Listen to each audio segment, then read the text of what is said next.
Seat পৰ্বতজোৰা এই দেৱীতলাত আমি আগন্তুক ইলেকশ্যনটো লৈ পেলাই যিটো প্ৰচাৰৰ যিটো মিটিং ইয়াত উপস্থিত হ'বলৈ পাই মই খুব নিজকে ভাল লাগিছে। আমাৰ লগত আছে আমাৰ দেহাচাৰ বসুমতাৰী আছে আৰু আপোনালোকে দেখিছে আমাৰ লগত কেণ্ডিডেট আছে পৰ্বতজোৰা LAC ডক্টৰ ৰেজাউল কৰিম ডাঙৰীয়া আৰু কাম্পা বৰগয়াৰী একেলগে মুনমুন বাইদেউ একেলগে আমি আছো।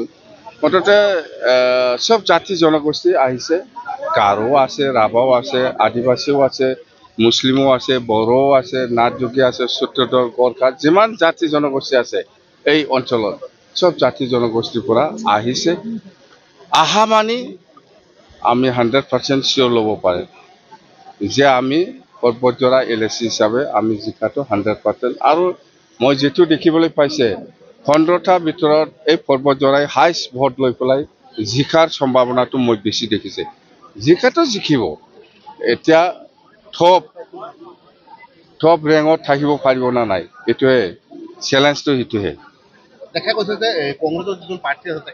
কংগ্ৰেছৰ মই অলৰেডি কৈছে, কংগ্ৰেছ হওক, UPPL হওক বা অন্যান্য যিকোনো দল কমপ্লেইনটো দিবই।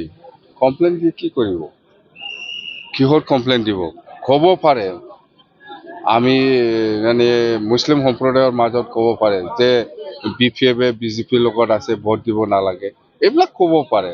ইয়াৰ উত্তৰটো মই অলৰেডি দিছে যে কি স্বাৰ্থত BTCয়ে BPFৰ হাতত আছে, BPFে কাম কৰিব এই অঞ্চলত।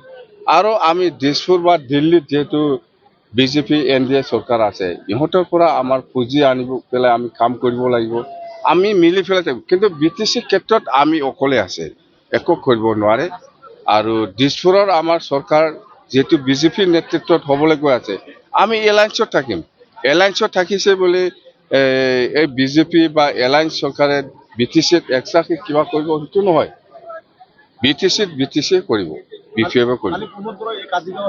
প্ৰমোদ বড়ো বা কোনোবা মানুহৰ কথা লৈ পেলাই আপুনি যদি কাম কৰে মৰি যাব, বেচলেছ কথা। এইবিলাকত বিশ্বাস কৰি কিবা কৰি যদি কোনোবাই কাম কৰে মৰি যাব। সি উচ্ছেদ হ'ব পৰ্বতজোৰা যদি BPF ইয়াৰ পৰা জিকে আৰু BJP চৰকাৰ হ'লে সেই কাৰণতে কৈছো মই, ইয়াৰ কথা লৈ পেলাই যদি আপোনালোকে কাম কৰে মৰি যাব।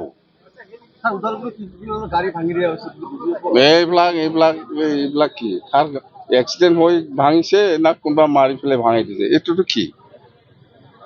আচ্ছা, ওদালগুৰি আৰু যিহেতু ওদালগুৰিত ডিফেন বড়ো আছে, আফচুৰ প্ৰেচিডেণ্ট। আপোনালোকে বিচাৰে নেকি আগৰ নিচিনা এই FC অফিচৰ পৰা এই BTCখন চলোৱা? 5 বছৰ UPPL ক'ৰ পৰা অফিচ কৰিছে? FC অফিচৰ পৰা। তো এই মানুহে আজি আৰু MLA হ'বৰ কাৰণে কেণ্ডিডেট দিছে বা ইলেকশ্যন কৰিছে। এই এনেকুৱা মানুহক কোনে ভোট দিব? FC অফিচৰ পৰা চলোৱা, চৰকাৰ চলোৱা, BTC অফিচৰ পৰা চলাব লাগিছিল চৰকাৰটো, কিন্তু ইহঁতে চলাইছে FC অফিচৰ পৰা। FC অফিচৰ পৰা চলোৱা মানে অকল বড়ো, কোন মুছলিম, কোন গাৰো, ৰাভা চিনি পায় নেকি? FC হ'ল বড়ো জাতীয় ছাত্ৰ সংগঠন। যদি কাম কৰে বড়ো জাতিৰ কাৰণে কাম কৰিব, কোনোবা মুছলিমৰ কাৰণে, কোনোবা ৰাজবংশীৰ কাৰণে, কোনোবা গাৰো ৰাভাৰ কাৰণে বা কোনোবা বেংগলীৰ কাৰণে কাম কৰা সংগঠন নহয় ABSU। ABSU হ'ল বড়ো জাতীয় ছাত্ৰ সংগঠন, সি বড়ো জাতিৰ কাৰণে কাম কৰিব। তামোলপুৰ আমাৰ 15টা সেঞ্চুৰী। এই হাৰা জিকাৰ কথা কিয় সুধি আছে? আমি কৈছে আমাৰ BPF BJP আৰু AJP আমি একেলগে আছে, 15টা সিট আমি দিছপুৰত দিব লাগে একেলগে, বাছ আমি দিওঁ। এইবিলাক পিছত মিনিষ্টাৰ ডাঙৰ কথা নহয়, জিকি যাওক, চৰকাৰ বনাওক, ইয়াৰ পিছত মন্ত্ৰীৰ কথা আলোচনা কৰোঁ।